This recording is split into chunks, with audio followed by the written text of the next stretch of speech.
Do you ever feel like you're constantly trying to help your PDA autistic or high needs child meet what feels like basic daily expectations, only for them to push back? Maybe it's going to school, maybe it's brushing their teeth, maybe it's homework, showering, being kind to a sibling, or simply cooperating with something that feels completely reasonable to you. And when they resist, you find yourself thinking something terrifying.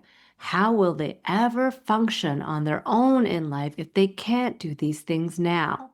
Because in our minds, there are certain things our kids simply have to do, right? They have to go to school, they have to learn, they have to brush their teeth, they have to shower, they have to be kind, they have to do their homework. These don't feel optional. They feel like the basic requirements for becoming a capable adult. So, as parents, we feel completely responsible for making sure that these things happen. And when our child refuses, melts down, avoids, or escalates, we push harder. We explain, we pressure, we negotiate, we try to stay calm, we try consequences. But the more we push, the more they resist, until eventually the whole thing leaves you exhausted, dysregulated, and wondering, what am I doing wrong? What most parents don't realize is that underneath all of this is something incredibly powerful driving the entire cycle, and that is expectations. Expectations that feel completely reasonable as a parent, but can quietly trap both you and your child in a cycle of pressure, avoidance, escalation, and shame for both of you. So, in this episode, you'll understand why the expectations that feel necessary can actually keep both you and your child stuck in a cycle of dysregulation, and what begins to change when you learn the skill of dropping the expectation. So, let's begin. When my son stopped going to school, it felt like the ground disappeared beneath me. Okay. School is not optional in our culture, it is the pathway to success, to independence, to safety, to belonging. It is how we measure whether a child is on track. So when he couldn't walk through those doors anymore, my nervous system didn't just react, it panicked. I tried everything: encouragement, incentives, gentle nudging, firm nudging, compassion, consequences, conversations about responsibility in the future. Nothing worked. Eventually, I pulled him out. But pulling him out didn't mean I let go of the expectation of learning. It only changed its form. Okay. If he wasn't going to school, then he needed to learn another way. So I hired a tutor because in my mind, it was not okay to not be learning, right? Fear was getting triggered there. But then the tutoring sessions became battles. He resisted, he shut down, he escalated. I grew increasingly frustrated, especially as the cost of the tutoring added up and the learning did not. So then I tried unschooling. Okay, but if I'm honest, I wasn't really unschooling. I was still pushing learning at every opportunity. The zoo became a lesson, the science center became curriculum, and nature walk became biology. Watching television became analysis. I was constantly scanning for productivity, and he felt it. He escalated more. Soon he didn't even want to read anymore. Every interaction seemed to end in the same place: me angry, frustrated, him dysregulated, and a heavy belief settling into my chest. I am failing him. He is failing at life, and we are one big failing family. Okay. And it took me a long time to see that I wasn't just reacting to his behavior, I was reacting to violated expectations. Okay. So let's slow this down. Okay. Because when I look back, school was only one expectation, right? Then the most obvious one at the time. But when I became more honest with myself and really started having awareness and becoming the curious observer of my brain and the meanings it makes, I realized that I was carrying dozens of expectations. And these were the lenses through which I was seeing my son, right? Things like he should go to school, he should be learning, he should be kind and share, he should eat at the dinner table, he should put his clothes in the hamper, he should take a bath daily and brush his teeth twice a day. He should pee in the toilet and not the planter. He should respond when I call his name. He should be responsible. And maybe the most powerful one of all, if he can do it sometimes, he should do it all the time.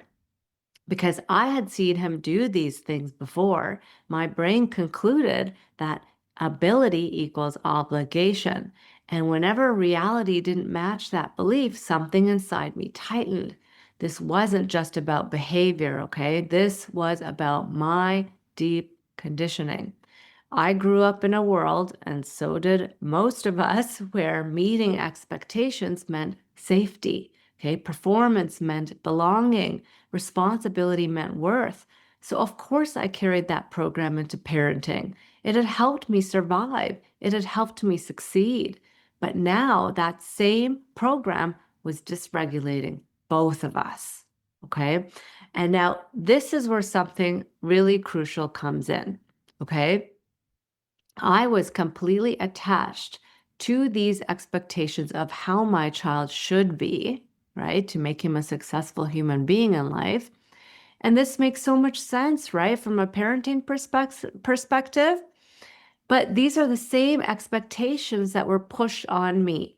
And my nervous system learned to create an entire identity around me meeting these expectations, right? These belief systems that adhering to these expectations makes you a successful, worthy, lovable human being. So, of course, I was attached. Okay, these expectations helped me survive, and in some ways, even helped me to thrive. And then, of course, my whole system went into resistance when the reality was that my son wanted nothing to do with these expectations. So, when expectations collide with reality, resistance to that reality will almost always show up. Okay. And the moment resistance shows up, it takes us out of presence. It takes us out of accepting our children as they are and out of seeing them clearly through the lens of truth. Okay, resistance is the internal fight with what is happening. Okay, it sounds like this shouldn't be happening, or this has to stop, or this can't be our life. So, resistance, it's not neutral, okay, it's charged. And beneath resistance, fear. Okay, it's always fear that's driving and running the show. And the fear was, if he doesn't learn now, what happens later? If he doesn't go to school, will he ever catch up? If he doesn't calm down, is this what our life will always look like? If he doesn't succeed, what does this say about me? Okay, resistance is the nervous system trying to prevent a feared future. So it is protective, yes, but it is also very dysregulating. So when we resist reality, the body mobilizes, right? Our muscles tighten, our breath shortens, urgency rises, our tone sharpens. We move into the sympathetic nervous system state of fight, okay? And we begin to try to do anything we can to control and change our child and the situation. And once we are in this fight response, then presence completely disappears, okay? We leave the present moment and we begin living from future fears. And regulation becomes almost impossible, and dysregulation becomes more and more of our reality, okay? Now, this next thing to understand is more about the sneaky expectation that comes in as well. Okay, so I think this is really important to understand. And the not so ironic part of this journey was that once I was on the path of learning nervous system regulation, I became aware of another common expectation hiding beneath the surface. Okay, my motivation to become more regulated for my son was actually still driven by an attachment to an outcome. Okay, that he would calm down if I would regulate myself. And I cannot tell you how many parents are in the same position, right? We learn about nervous system regulation, and all of a sudden it becomes about, well, I've tried everything else for my child and nothing else worked. So now I'm going to really focus on regulating myself so that I could change my child, right? So it was about, if he became calm, then he would, so if I became calm, then he would become calm, and then he would be more able, right? His abilities would be accessible, and then he could meet all the expectations that I was still attached to. And I laugh now because the survival system will do almost anything to change the outside world so that we can finally feel safe inside. But what I eventually realized was that the lack of safety that I was feeling had much more to do with my attachment to the expectation itself and the belief that if I regulate, my son will regulate too. So when my son became demand avoidant or verbally combative or physically aggressive, I worked very hard to regulate myself. I used my tools, I softened my voice, I validated, I stayed calm. And underneath that effort was still this hidden expectation that if I regulate, he should calm down. If I do this right, this wave should pass more quickly. Okay. But nervous systems do not operate on our timelines. Okay, when a child, especially a PDA nervous system, is in threat activation, it can take time for their system to ride that wave of activation and return back to safety and calm. And there were many moments when I was doing everything right and he escalated anyways. Okay, when that happened, resistance returned, right? Because I was attached to this expectation. My brain was still operating from this performance lens, right? That if I change me, then you should change too. Okay, but that was a no-win situation. Okay, so, but even that is an expectation in disguise. Okay, so that's what I want. I want to bring into your awareness as well, right? True regulation is not regulating in order to control the outcome. So if you're here, really trying to regulate yourself so that your child can change, just recognize that, right? Become aware of that, right?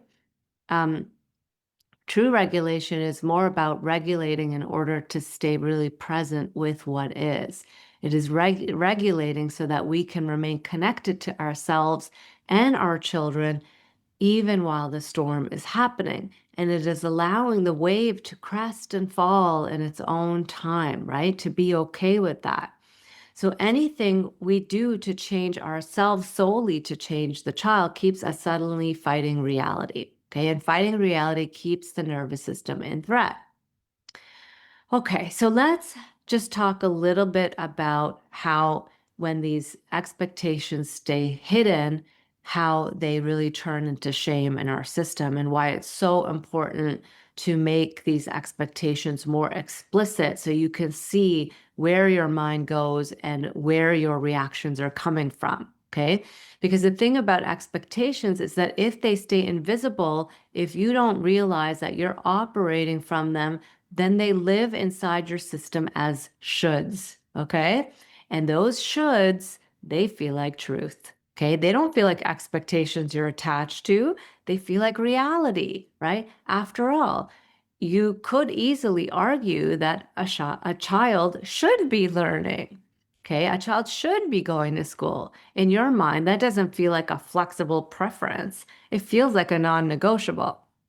But when we see life through a lens of shoulds, okay, that they should do this or they should be able to do that, then our child, and then we're in a situation, right, that our child can't meet those shoulds or expectations, then something painful happens inside the nervous system. Shame gets activated, okay? So either we shame them or we shame ourselves. And this is why it becomes so important to shine a light on the expectations and shoulds that we are operating from. Because when they stay hidden, they run the show, okay? And these expectations and these shoulds, they come from deep conditioning that was programmed into us like long before we had kids. So it's so important to really recognize what expectations and shoulds that your reactions are operating from. As Brene Brown, one of my favorite authors, teaches, the fastest way for an expectation to turn into resentment or shame is for it to go unnoticed. Okay. And when we don't name our expectations and shoulds, they don't disappear, they just harden, right? They solidify more. They should know better. They're being lazy. They're disrespectful. I'm not doing enough. When those expectations are violated, we don't just feel frustrated, we feel ashamed that our child isn't measuring up, ashamed that we aren't producing the outcome, and ashamed that our family doesn't look the way that we imagined. And shame, it just fuels resistance even more, and resistance fuels dysregulation. Okay, so let's turn this ship around now, right? At some point, I had to turn the lens around, okay? If I did not want to suffer anymore in this life with my child, I had to turn this lens around. Instead of asking, why won't he? I had to start asking, what am I expecting, right? So you do the U-turn and you come back to yourself and you look at, what am I expecting? Okay, and when I looked beneath those expectations, what I found was fear. And you will always find fear beneath those expectations and shoulds. Okay. I found fear that he wouldn't be safe in life, that he wouldn't belong, that he wouldn't succeed, and fear that I would be judged, and fear that I wasn't enough as a parent. Okay. And beneath those fears were old beliefs about myself. Okay. That if he fails, I have failed, right? If he struggles, I didn't do enough. If he doesn't succeed, I am not enough.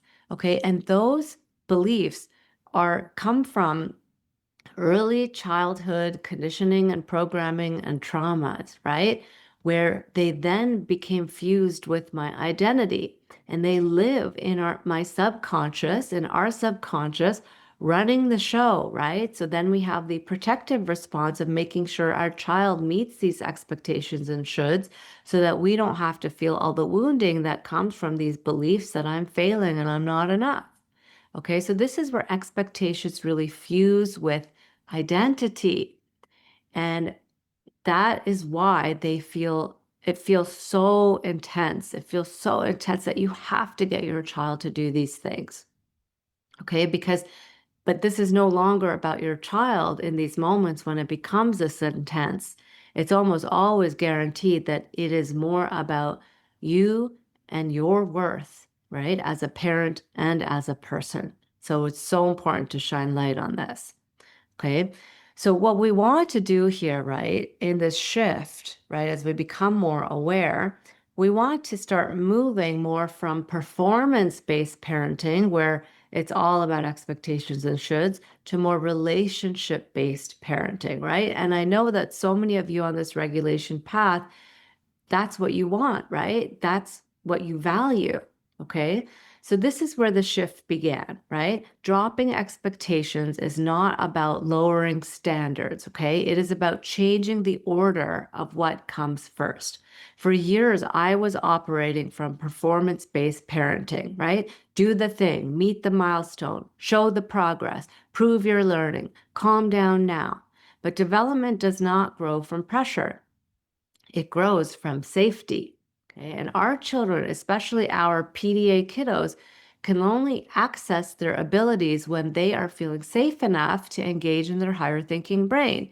And when the nervous system moves into survival mode, then those abilities can temporarily disappear. Okay, skills that were available yesterday may not be accessible today. Okay, and sometimes this can be confusing, because from the outside, it may look like the child is safe, but inside their nervous system, they may not feel safe at all. Okay, so Dr. Ross Greene, he reminds us that kids do well if they can, right? And he wrote The Explosive Child. And he's known for this famous line, kids do well if they can. And when they cannot meet an expectation, it is usually due to a lagging skill and not a lack of will or defiance, right? And more modern parenting approaches, along with nervous system neuroscience They teach us that behavior is communication, right? That a dysregulated child is communicating something about their internal nervous system state. And many of the behaviors we label as challenging or defiant are actually signals that the child does not feel safe. Okay.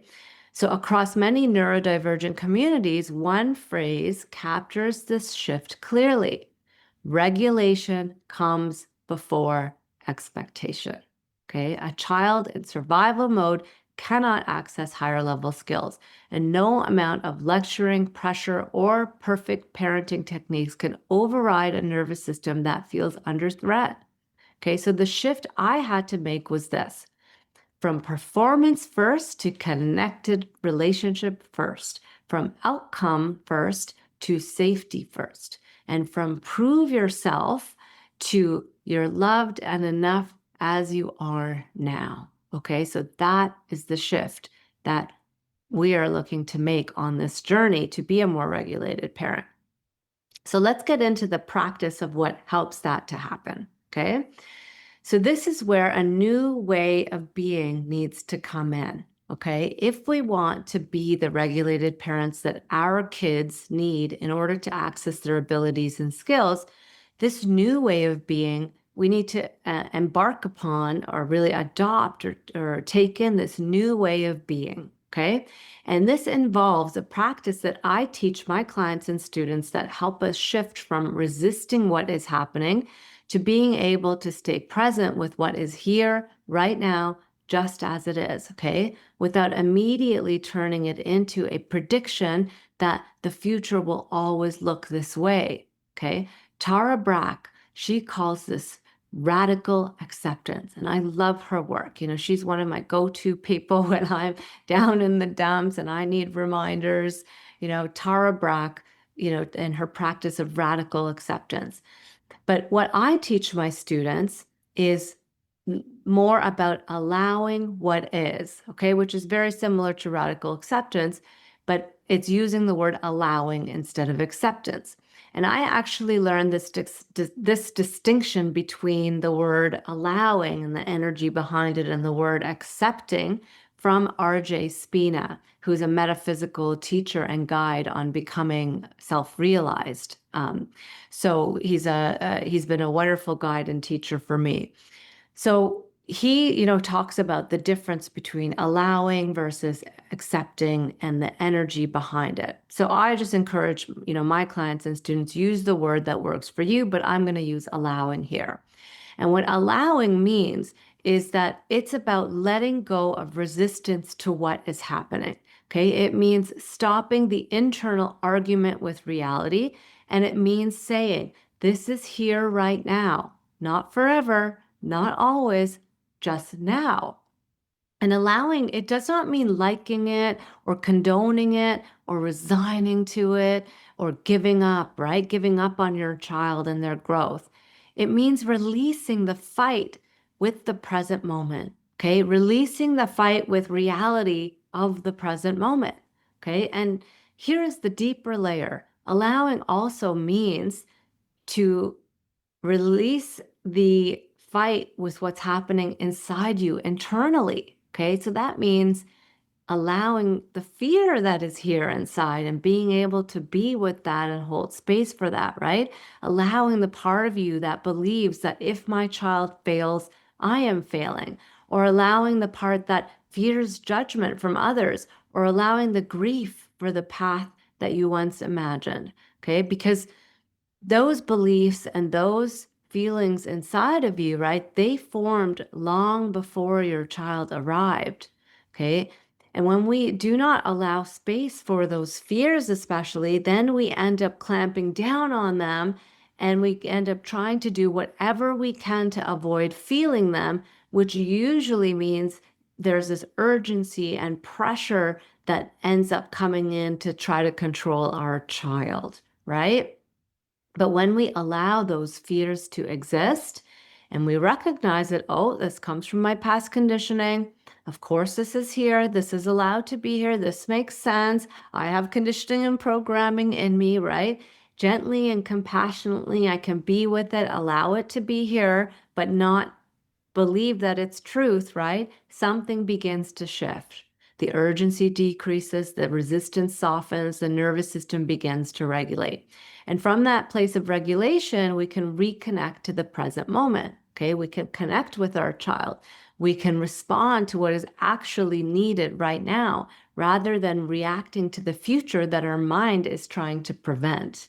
Okay, and from regulation, we can connect, provide provide our kids with what they need in the here and now, and trust that when we continue to do that, it will add up to greater outcomes, right? And a greater future than our fear could have ever imagined. Okay. And I've seen this happen in my life with my son as I continued to practice this, that eventually none of my fears really came true. Okay.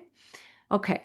So here's what you're truly changing, right? Here's what really changed in my practice of doing this. When I truly dropped the expectation, okay, not just intellectually in my mind, but in my body, right? Letting go of the resistance to what's happening.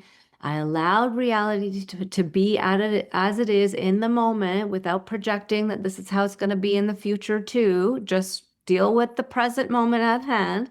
And I allowed myself to hold space for my fear, grief, um, and all of the other vulnerable emotions that are getting triggered underneath, right? The anger, the frustration. Then something shifted. I remember breathing a deep sigh of relief, right? The pressure wasn't just off my son, the pressure was off me too. Okay. Whoa, it was like a load lifted off of me. So, of course, I have a brain and mind that is very conditioned and programmed, right? So thoughts would still arise. Thoughts about what will others think? And what would the experts or authority figures in my son's life, like doctors or therapists or educators, what might they say? And what if I'm doing this wrong?